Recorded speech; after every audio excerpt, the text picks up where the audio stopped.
Everyone, and welcome to Harmonized. We're your hosts, Ruth Jefferson and Phil Merton. And today we're going to be talking about a topic that a topic that's really important, especially as we consider um, the conversation surrounding equality. We're going to do something a little bit different today. We're going to start with a couple of stories just from my own personal experience, because I feel like this is important in order for us to get a better grasp on what it is that we're talking about when we bring up this conversation. And so this first thanks story. a ton, Ruth. I just got to say thanks a ton for sharing these. I really appreciate this, and it's personal for you, and just really thanks a lot. Thank you. So the first story is one that happened when I was younger. I was in Mississippi and riding in the car with my brother when we ended up getting pulled over by the police. I won't go into too much detail, but what I remember feeling in that moment is I remember feeling afraid. I remember wondering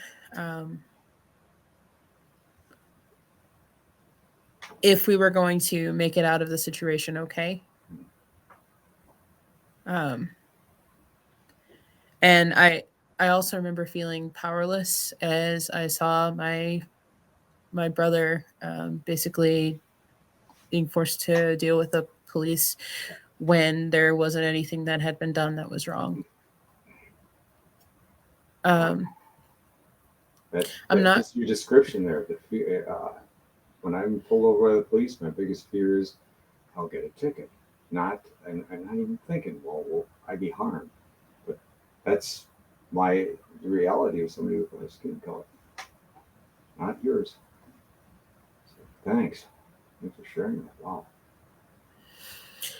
I feel like it's important. This first story is important because one of the things that it highlights is the realities of the experience. This is something that those feelings are feelings that more than just myself have faced, and it's also important because even though I was not the primary target in this situation, what happened was something that affected me too. And I feel like that's something that's often overlooked. I think also it's important to notice that it's not just at police stops that there is fear. It can also be in an apartment complex where you live. I remember just this past year, or maybe the year before that, being stopped in the parking lot of my own apartment complex because the officer that stopped me didn't believe that I actually lived there. They had passed by another couple that was white, and they hadn't stopped them at all in order to ID them, but they waited until I was in a place that was darker and away from them in order to have this interaction with me, and that caused me to feel a lot of fear. So I say that to say, and also to bring out the importance of this topic. But with that being said, one of the things about the way that we function during this harmonized podcast is that we want to look at the reality, and we also want to look at the spiritual reality as well, and to see what the Bible has to say about these issues, because it's important for us to work through them, even as the church, and maybe in some ways especially as the church. And so with that, I'm going to go ahead and pass it over to you, Phil, for the study portion. Sure. Yeah.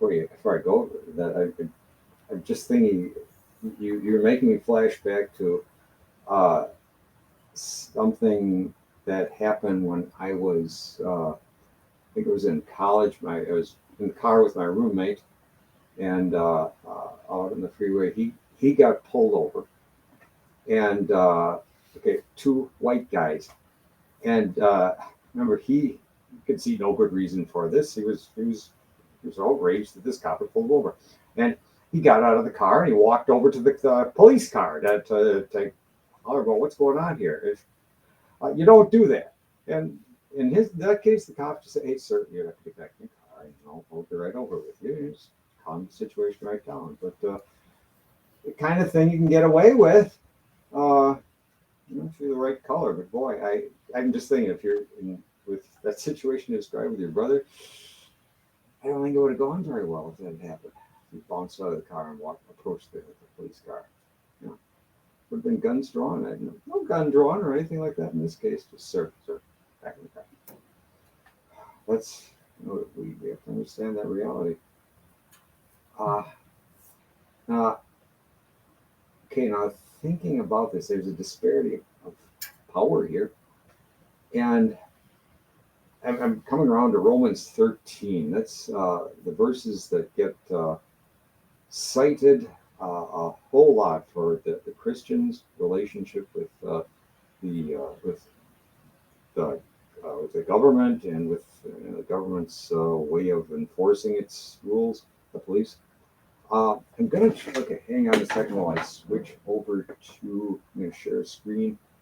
Let's see, share screen here, and on my mark, say go. Okay, is my screen being shared? It looks like it is. Hey, there it is. Great. Okay, so you see there, and I apologize, it's kind of compressed, but it says I've headed this God's will for people who are not in power. Everything there in Romans 13 is he wasn't at this point addressing the Roman soldiers, the Roman governors, any of those people. He's talking about the people who are not in power, who are looking at the people who are. And I'm not going to read through this whole thing, but you can see here he's saying, okay, let's be subject to governing authorities. No authority except that which God has established. So, you're the people I'm talking to, the people who aren't there. And then he has all these words of recommendation, and it's mainly about stay safe. Okay, verse 2. Consequently, whoever rebels against the authorities, rebelling against what God has instituted, those who do so will bring judgment on themselves. Okay, so be safe, people. Don't rebel. Don't bring the police judgment on yourselves. The rule is hold, don't care if those who do right, those who do wrong, etc. And if you do wrong, verse 4, be afraid. Rulers do not bear the sword for no reason. Okay, that reminder. They're armed. Don't get hurt. But then he does come around in verse 5, says, therefore it's necessary to submit to the authorities, not only because of possible punishment. In other words, stay safe. But then he says it's also a matter of conscience.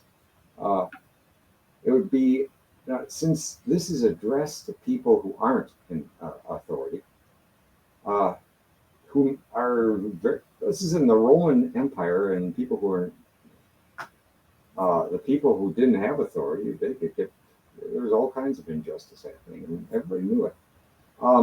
So here, looking at that, not only stay safe, don't give them an excuse, but also we can't do necessarily anything about what of their side of the street. Keep my side of the street clean. That's recovery principle. But don't obsess so much about what other people are doing that you're not looking at yourself. Keep your side of the street clean.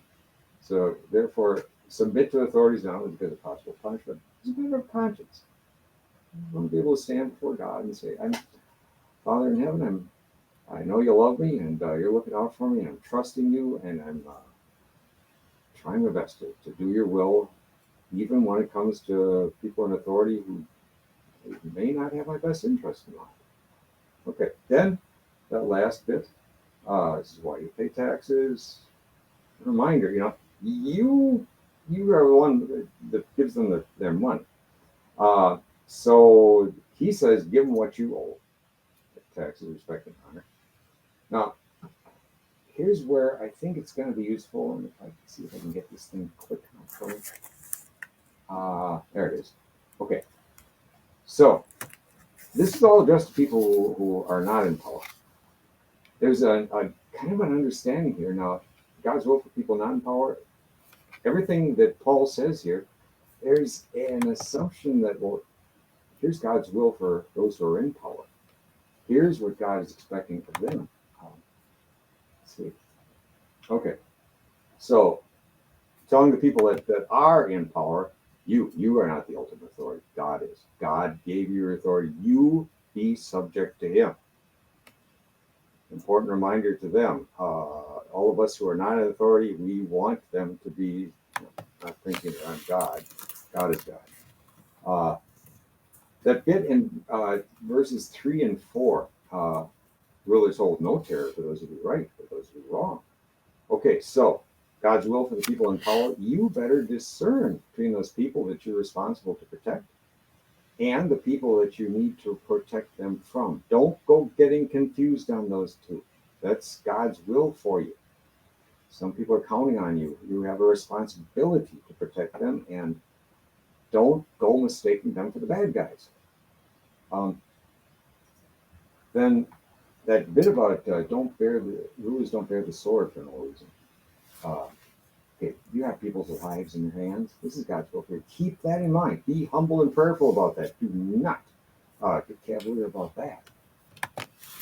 And then that bit at the end is why you pay taxes. Okay, so here's for the people who are in power.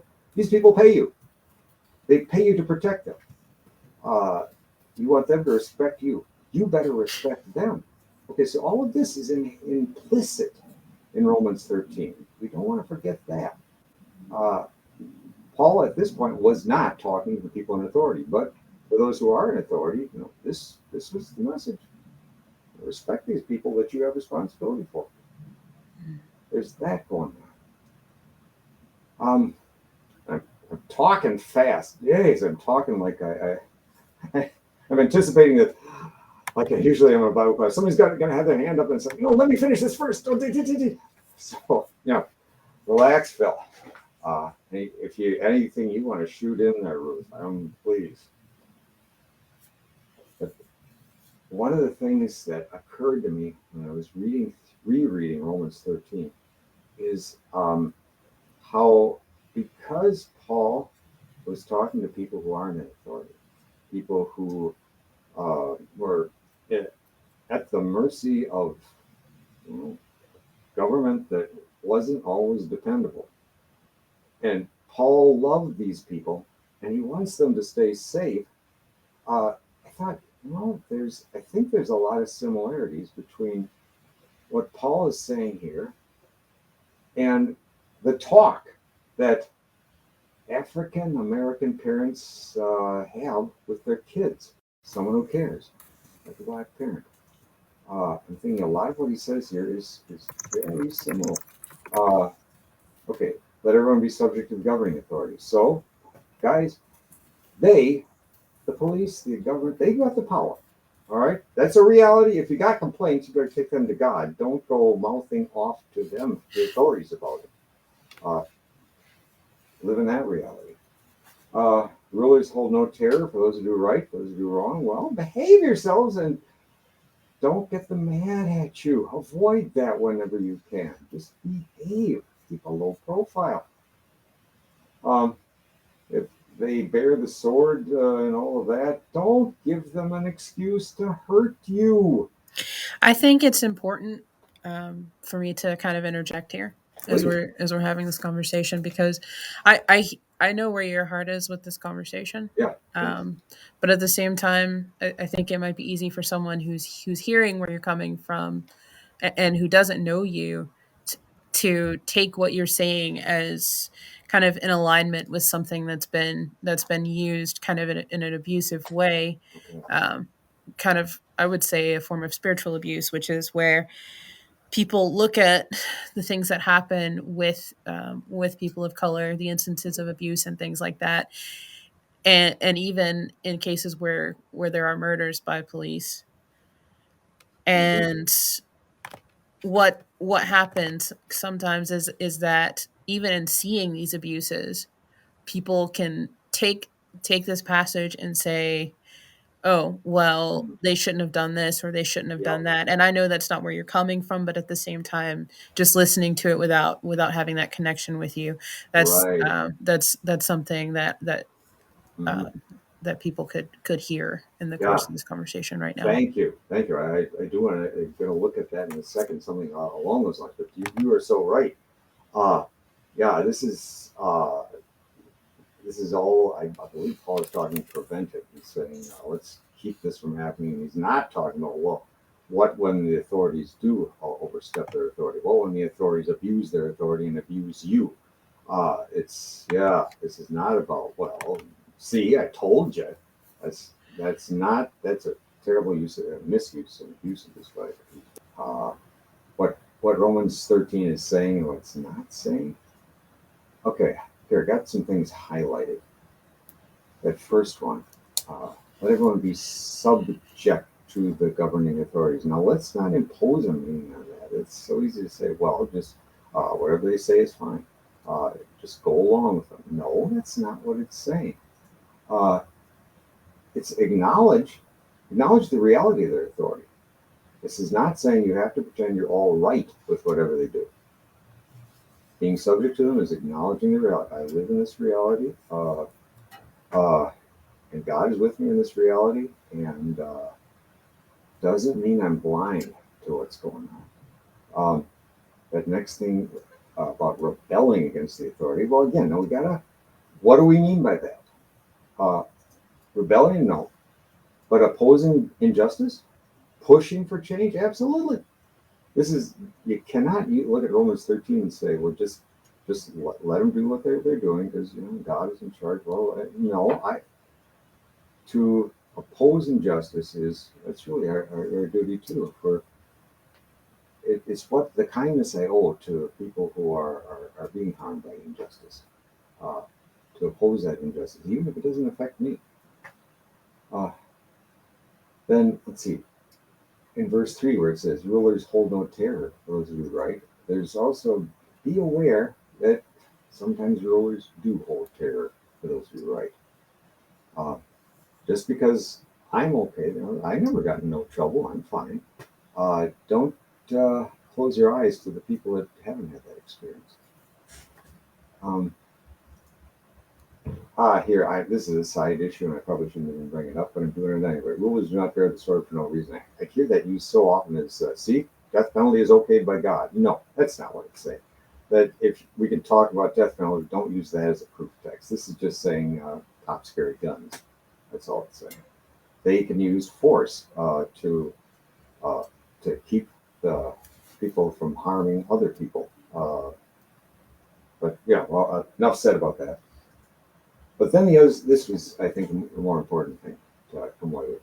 In that last part, where Paul says, uh, you pay taxes, they're God's servant, give to everyone what you owe them. Now, what do I owe them? When Jesus said, render unto Caesar, I'm sorry, I'm going back into King James, render unto Caesar what is Caesar's and what is God's. Well, what do I owe Caesar? Now, he didn't answer that question because that needs a whole lot of unpacking. What do I owe? So, what do I owe them? For one thing, if I give them a pass in injustice, I'm not honoring them. That is, there's no honor at all in letting injustice slide. It's dishonor. It's disrespectful. Uh, Making them accountable. That's the respect I owe. Uh, and then one more thing. This is maybe getting a little ahead of ourselves, but what do I owe? I'm their employer. I pay taxes. I'm the one that supplies the paycheck. So I owe them a realistic job description. Something we gotta look at. What are we asking the police to do right now in America? we're asking them to solve all our social ills. Any kind of social problem, cops will take care of it. Um, we're putting way too much on them. We're not giving them what we owe them. But a few things anyway to think about with Romans 13. It's addressed to people who aren't in power. A lot of it's about stay safe, uh, and then it's about what do I owe? Let's take that real seriously. What do I owe the people in authority? I owe them respect. I also owe it to them to hold them accountable, and I owe them a realistic job description. Here ended the epistle. Well, Phil, thank you for those thoughts. I think there's a couple of things that I want to bring up here Okay. before we go into the conversation. One is people watching may notice that Pastor Gleski is not here today. He's actually at a pastor's conference. He should be sending us some pictures, though, so we can see what happens behind the scene of Hmm. pastors' conferences. Um, but also, Guy um, slumped over in the pew. Yeah, oh, so my pastor experience. conferences are like church sometimes. But yes, something else that we kind of want to bring up here is that as people are listening to this conversation, it may be that they notice some similarities kind of to the conversation that we had previously. The reality is that the topic that we talked about last time of anger in the gospel and the topic that we're talking about now, defunding the police, do kind of dovetail like that because what we'll find is that a lot of these issues actually do. But this conversation is one that is specifically focused on defunding the police and that conversation and what are some of the topics that are kind of undergirding that um, and kind of keeping with having that conversation. Let's go back to really where you ended the Bible study portion, Phil, and kind of talk about what it is that we are expecting of police officers, because I feel like that's a good transition point, and then we can kind of work our way through some of these other issues as well. Yeah, I know. I've gosh, at my church, we every Friday night we have this group. We get together to support each other in staying sane and sober. And uh, not everybody that comes in is real well versed in that yet. Some of them are coming in just because they're curious. Some of them are coming in because they heard there's a meal served. For a lot of reasons, people come in, and sometimes they just don't know how to act right, and I mean, to the point where they're disruptive, to the point where uh, threatening the whole evening. And I know it's so easy. Just be quick to pull the trigger on calling 911. Get the cops over here right now. Uh, Instead of exploring other options, I know I've been guilty of that. I think one of the guys, my friend Jeff, God rest his soul, is no longer with us. But boy, he had this way.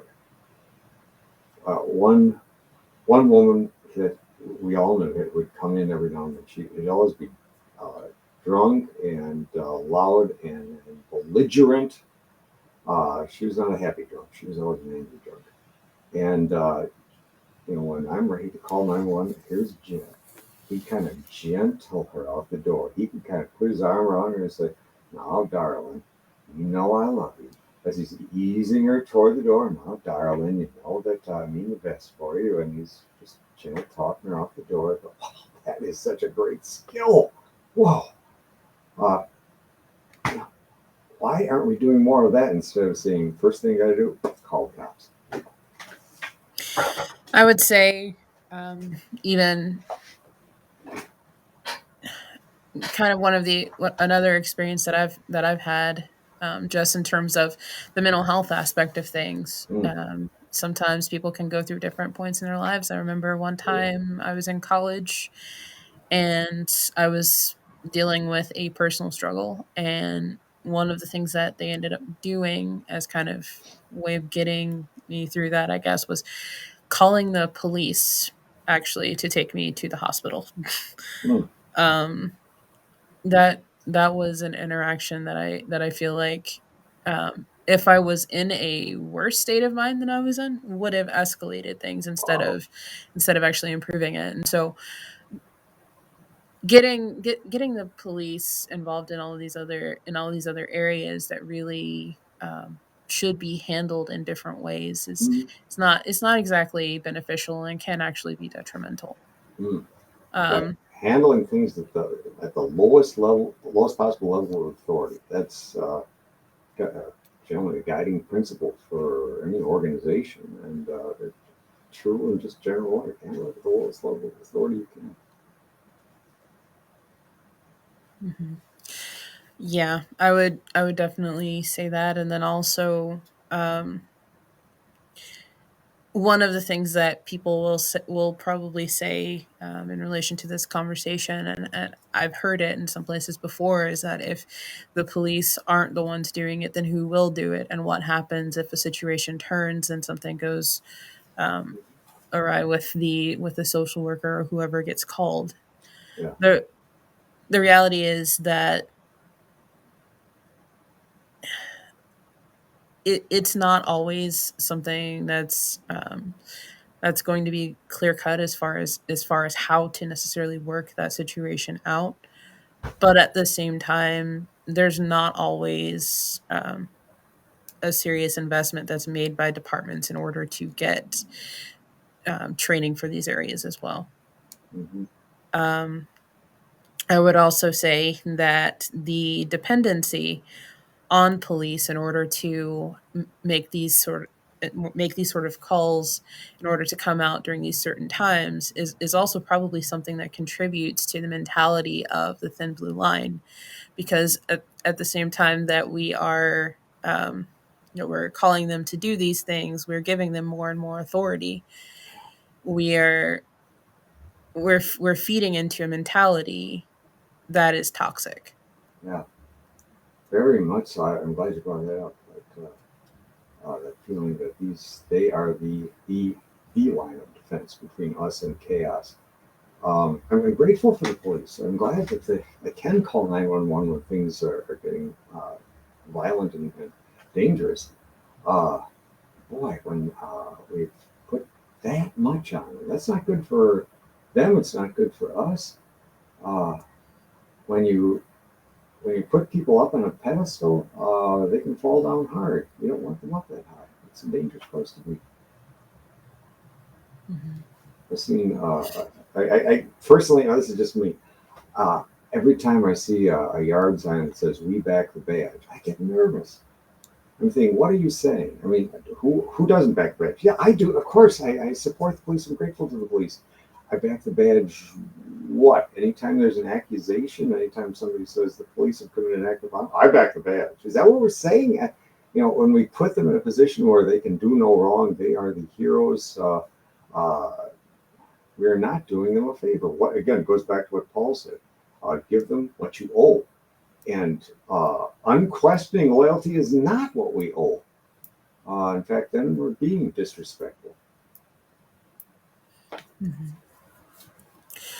I would also, bring up at this point the difference between some of the perspectives on the defund the police topic, Mm, because, um, this is a conversation that we can engage in, and depending on, where we've heard this before, or, what literature or media presentations we're used to, it can mean different things. It can mean anything from defund and abolish the police to, let's take money away from the police in certain areas to send that money over to different areas, so that there are more social supports that are in place that can actually benefit, in that way, as opposed to having it all be from the police. Reallocating funds. It's sure. Why not? You always do that in a budget. What's the best place to use our money? Hmm. And where do you get the most bang for your buck? It's not necessarily from more police officers. What about more people who know how to finesse somebody who's having a bad day mentally? My friend Jim, he would never take that money. My goodness, the way he could just read somebody and just settle them down, talk them down from wherever they were. It's all of a sudden the scared person has a gun on them. Yikes! It can escalate things. Yeah. Um, I would say also something that is important is creating a space for open dialogue between police officers and people who are part of the general public. And as I bring this topic up, there's really 2 points that would be important to discuss here. One is the change that has happened in terms of the ability to actually have these more positive interactions with police. One of the things that you could have done previously in different communities is have police ride-alongs. Mm.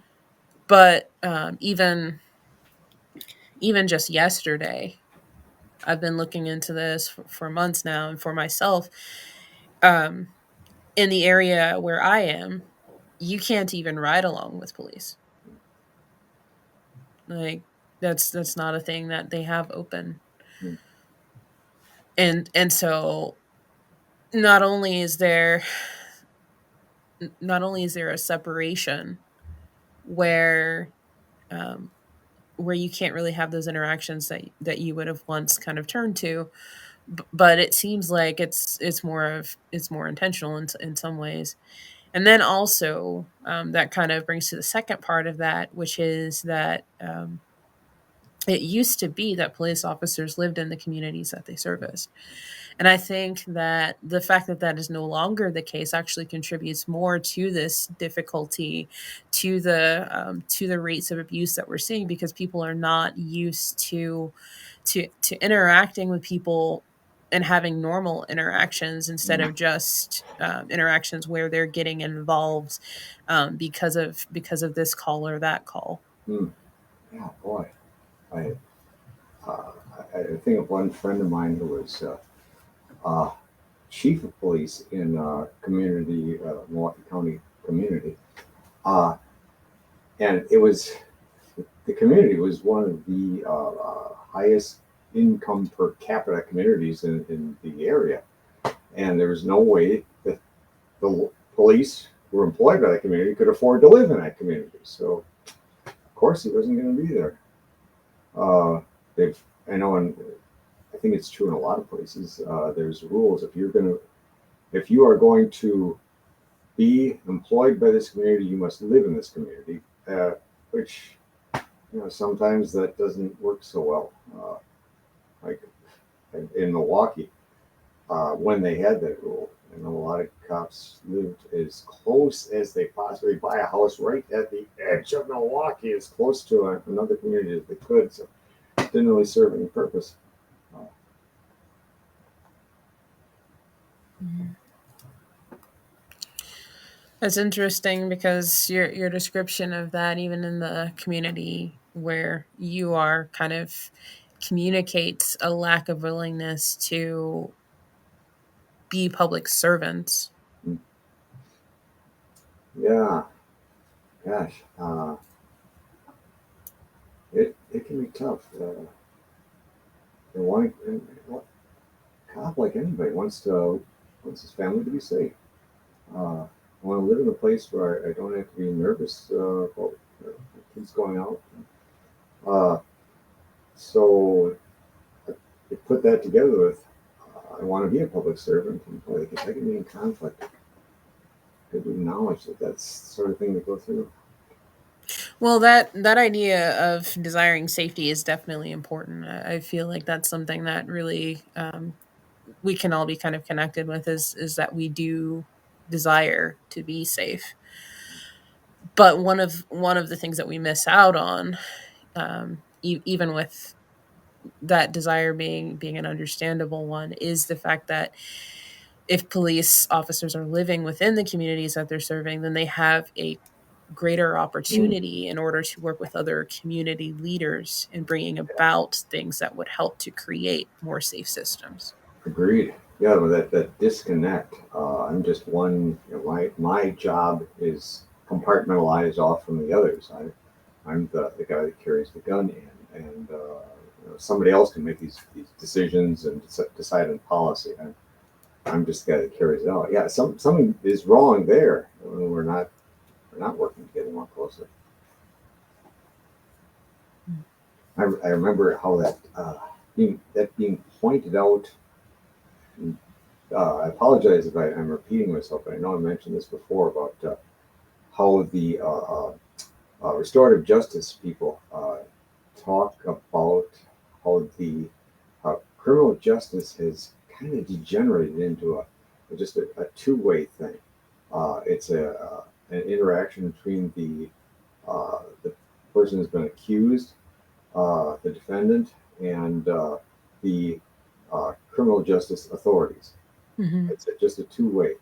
Uh, the public is brought in, and not much. The victims of a crime, they're brought in as witnesses, and once they perform that function, thank you very much. Now back out, and we'll deal with this situation. The restorative justice people wanted to make it back into a four-way thing. That criminal justice is an interaction between the defendant and the criminal justice people themselves, and the public and the victims. That all of us are interacting in this to work out this situation that developed because of crime. Mm-hmm. That sounds like a more positive model, definitely. Yeah. And great things. I've seen great things happen when instead of the victims of crime routines said, okay, you've done your part, now back off.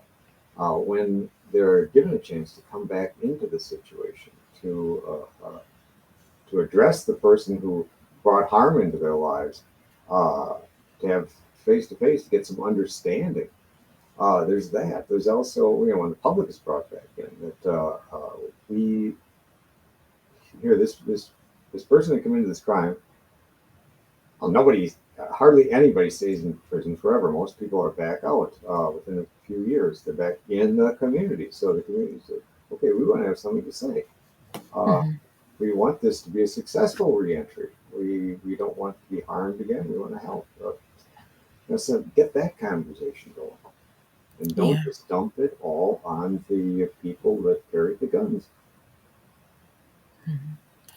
Yeah, that balance is definitely important. I think something else that's important here is as well, as we're having this conversation, is we've brought up a couple of different times now the importance of not placing everything on police officers, and that is definitely important. But something else that I want to make sure that we do state is that this idea that it is important to have some system in place to maintain law and order that way.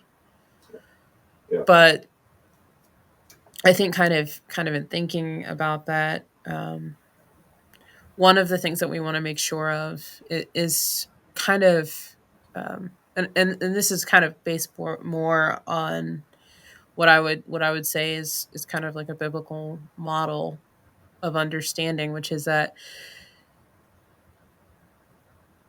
the law is only going to do so much in order to even promote more positive behavior. Absolutely. And so there really needs to be re-envisioning there in terms of how do we go about this goal of empowering communities, and also working together with all of the systems that are present within the community, so that what we have there is a structure that's beneficial for everyone. Mm. Yeah. Yeah, you're right. That Bible says over and over again, the law stirs up the sinful nature. It doesn't. It's not the solution. It can kind of keep things in check. Uh, like Paul pointed out in Romans 13, therefore it's necessary to submit to the authorities, not only because of possible punishment. Don't get your head caved in, but also as a matter of conscience. Well, where does your conscience come from? It's developed as a person understands more and more, who am I? What's my real identity? I'm loved by God. I'm a valuable child of God. I'm a part of a community meant to be a blessing to the community and to the people around me. Uh, those things have to be installed. Just fear alone is not going to do the job. Yeah, And the law is about fear. definitely. Um,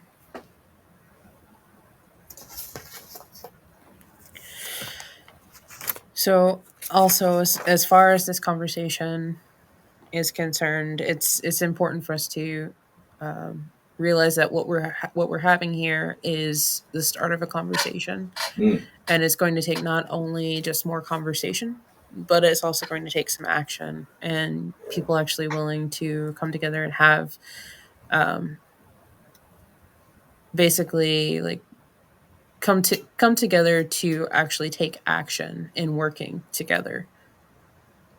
Mm-hmm.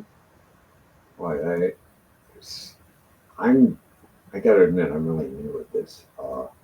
I was not much into social action until actually I got to give my daughter credit. She really got going on looking at the community, looking at justice and injustice in the community, and feeling like, hey, I have something to say, and there's stuff I can do. Mhm. And boy, she got her whole family going on this, taking a look at what's going on. What is it right? Is it wrong? And if it's wrong, what can we do? So, starting to look at these things, police policy, etc. That I'd always kind of left it in their hands before. Now, in my town, we just got a new police chief after, I don't know how many years of the uh, same police chief. And he says he wants to make some changes, and there's changes that need to be made. And boy, it's just getting me thinking, what can I do to be part of the conversation? Uh, Here again, I pass it off to my daughter. She'll let us know. I'm lazy. I'm doing to her now what we do to the cops. Just it's not my job. But the point I'm trying to make is uh, finding those ways to get in on the conversation and influence and change where you see changes need to be made. We got to do that. We owe Mhm. it to our community. We owe it to the people that really get hurt by injustice. All of us get hurt by injustice, but some people way more than others. Mhm. All right. So, with that, I think this is actually going to be a good place for us to close today. So, Phil, would you mind closing us out with prayer? Okay. Sure. Lord God, you are the ultimate authority, and that's a good thing. We can trust you. We can't trust ourselves, can't trust other people. Not the way we can trust you. You are worthy of all trust. You never let us down. You always have a very best interest in mind. Thank you for that. Thank you for letting us know that. And of course, you love working through people. And that includes putting people in authority. Um, Lord God, help us, all of us who are in authority, help us to keep that to hold that very seriously. To always be looking at the people we have responsibility toward and what does my God want? Uh, Help us not to be having authority for the sake of authority. All of us who are parents, all of us who are teachers, pastors, who have some authority over somebody else, guide us in that, Lord. Help us to be loving and show your love to people. And all of us who are not in authority, God, help us to trust you. Help us not to be so focused on the people that misuse authority that we lose sight of the fact that, hey, I'm under God's protection ultimately. Help us to help us to live in that reality, and also in the reality that there's things we can do to change the situation. Help us to open up our eyes to that. Open up our hearts to love the people who are being hurt, to love the people who are misusing authority, to love the people who are trying their best to use authority right, and succeeding sometimes, failing sometimes. Help us to do everything we do in love, and trust you where there's nothing we can do, and take action where there is something we can do. Serenity to accept the things we cannot change, and courage to change things we can, the wisdom to know the difference. Uh, Help us, Lord. Need help. Praying in your name, Jesus. Amen. Amen. Thanks, Phil. You bet.